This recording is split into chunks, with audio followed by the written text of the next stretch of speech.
Hello, this is the Global News Podcast from the BBC. I'm Celia Hatton, and today I'm joined by our Middle East correspondent, Yolande Knell. And Yolande, you've been a correspondent in Jerusalem for some time now. When Israel's leader, Benjamin Netanyahu, said that he wanted Israeli forces to control 70% of Gaza, far beyond what was agreed in the US-brokered ceasefire, did that surprise you? It did surprise us. It was the first time we'd heard public remarks like this from the Israeli Prime Minister. He was speaking at a conference in the occupied West Bank in a Jewish settlement. So it wasn't being very highly attended by the media. But those remarks came out. They've been caught on video. We did know that the Israeli military is controlling more of the Gaza Strip than was expected under President Trump's peace plan. The map that came out back in October showed this yellow line where the Israeli military was left controlling just over half of the Gaza Strip. And, you know, it's clear that it controls now something like 60% of the land, that these yellow concrete blocks that were put on the ground have been moved. But 70%. And then Mr. Netanyahu said also, let's go step by step, suggesting they could take more. I mean, so how far could this go then? 100%? I mean, I think, first of all, we have to look at who the Israeli Prime Minister is talking to here. He was talking to these leaders of pre-military academies for young Israelis. And they're on the right wing, on the far right. Many people with religious nationalist sentiment. And of course, that segment of Israeli society has been calling for Israel to fully reoccupy the Gaza Strip and to re-establish Jewish settlements there. Now, that is not something that Israel has signed up to as part of President Trump's peace plan. But Mr. Netanyahu knows that this is also a way of really putting pressure on Hamas. And we have seen that increasingly through Israel's actions in recent weeks. And it's in particular been targeting Hamas leaders in the Gaza Strip in the past few weeks. We saw that just a few days ago when the new leader of the Hamas armed wing, Mohammed Oda, was killed, and many lower-level Hamas officials have been targeted by Israel as well, with some civilians killed in those strikes. So what does Israel want then for the long term? Does it want a permanent presence in Gaza? I mean, the plan depends a bit on who you talk to. Israel has made clear that Hamas cannot remain in charge of Gaza civilly or militarily. And so it said that Hamas, if it was not giving up its weapons, that could happen the easy way or the hard way. And it's using military pressure on Hamas at the moment. But, you know, as I said, Israel signed up to the Board of Peace plan, the 20-point plan, and this is supposed to see an international stabilization force going into Gaza. There are thousands of new Palestinian police officers that have been trained to go in there as well. There's supposed to be a Palestinian technocratic committee which has been chosen. It's sitting at the moment in Cairo, that would go in to take control of the day-to-day affairs of the Gaza Strip under the auspices of the Board of Peace. Now, there are some suggestions that because the plan is not advancing as the US and others were really hoping for, that perhaps what could happen is that the International Stabilization Force could go into the areas of the Gaza Strip where the Israeli military is now in control, and there might be attempts in some of the areas where Israel has basically sort of, you know, raised all the buildings to try to get Palestinian contractors involved in constructing new homes for people to go into and trying to encourage Gazans to go to those Hamas-free areas. Now, it's not clear if that's something that is at all realistic, and certainly Hamas would make every effort to stop that from happening. Can you talk us through more where this leaves the Palestinians? Israel's Defense Minister, Israel Katz, has spoken more about wanting the Palestinians to leave Gaza voluntarily. So where does this leave the people who are still there and their freedom of movement? Yeah, so already when we've spoken to Gazans in recent weeks, people have been telling us that, you know, when they've been living relatively close to this so-called yellow line, the Israeli gunfire has increased, there's been Israeli shelling nearby, and people have told us that parts of the edge of Gaza City, for example, that they've then fled. They've left the damaged homes or the tents that they had managed to set up there, that had invested money in, and have fled westwards towards the coast to try to get away from Israeli forces advancing. And what you're seeing in general for Palestinians is that they are being squeezed into a smaller and smaller area of land. The conditions there still, humanitarian conditions, really dire, and Palestinians feel really afraid about what happens next. I mean, human rights groups have been raising concerns about ethnic cleansing taking place in Gaza. Yeah, and that's because of these comments that Israel's Defense Minister, Katz, made this week. It was an idea we hadn't heard about for some time, but when he was announcing that this man, Mohammed Oda, had been targeted and killed by Israel, he also brought back this idea of Palestinians emigrating from the Gaza Strip. You're talking about some 2 million people, and he was suggesting that this is still the long-term plan, and he said it will happen at the right time and in the right manner.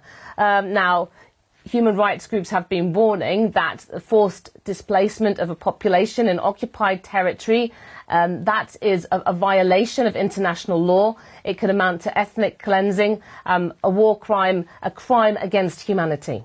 Could Gaza become like the West Bank, where there are Israeli settlements, or like Lebanon, where Israel has established what it calls a combat zone? I mean, all of these things are talked about.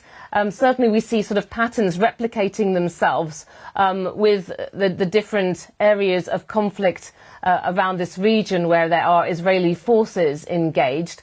What Israeli forces have said they've done in Gaza is to carve out some kind of a buffer zone to protect Israeli communities living in the south of the country from any possible cross-border attack in the future of the kind that was carried out to such deadly effect on the 7th of October 2023, that Hamas-led attack which triggered the Gaza war.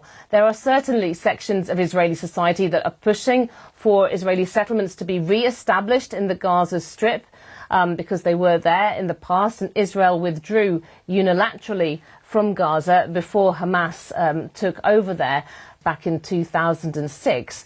And you know, what exactly happens to Gaza? There have been polls indicating this week that a majority of people in Gaza are looking to leave. But I think these are people who are responding to the fact that they're living in just absolutely desperate conditions on the ground. And they see at the moment that the situation is really deadlocked. These indirect talks that have been going on between Israel and Hamas, with the US involved and other mediators as well, really, on this issue of Hamas disarmament, they have, and advancing President Trump's peace plan, they have just got stuck. Hamas is not showing any sign that it's willing to decommission its weapons, and the US-led Board of Peace has made clear that there cannot be Israeli troop withdrawals, there cannot be reconstruction in Gaza unless Hamas proceeds with that. Now, under the terms of the Board of Peace, it does say specifically that Gaza will be redeveloped for the benefit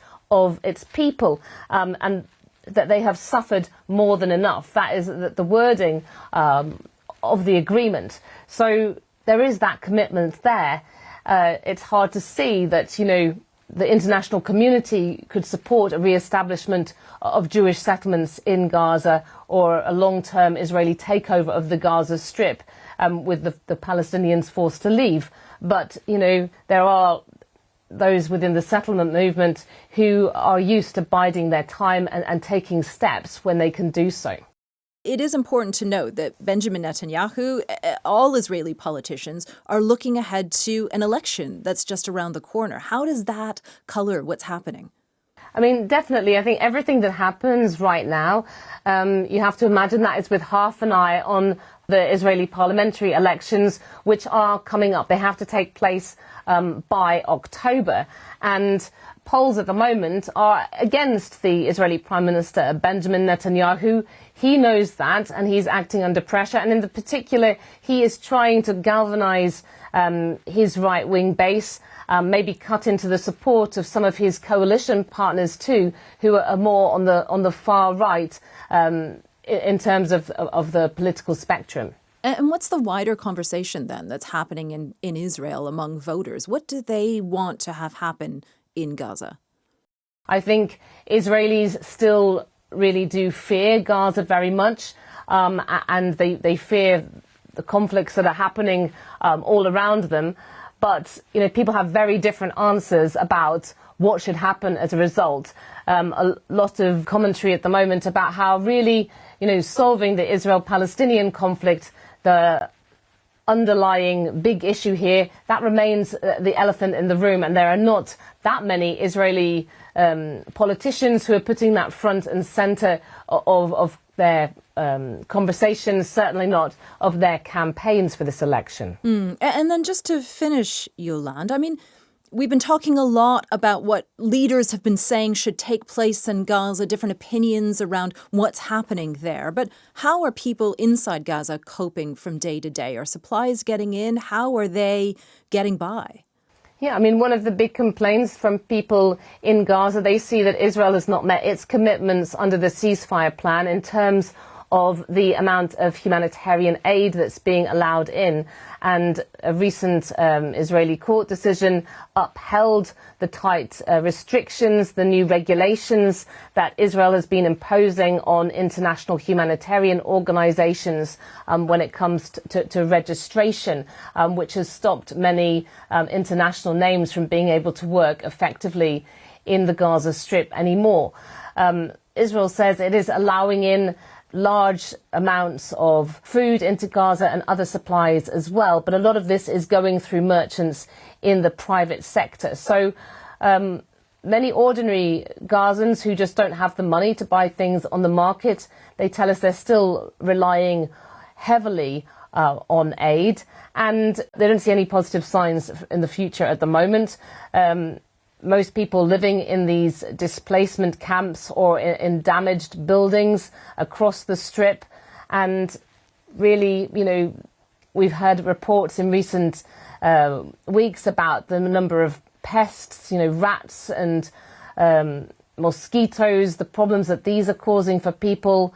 It's just very difficult living conditions with, no improvements at the moment to the humanitarian infrastructure. So there's problems with waste and sewage. And as it gets into summer with the hotter temperatures, those problems are just going to get worse and worse for people. And there's a lot of worry about disease. Thanks, Yolande. Our Middle East correspondent Yolande Knell in Jerusalem. I'm Celia Hatton. If you want to listen to more of the Global News podcast, click the link below. Thanks for watching.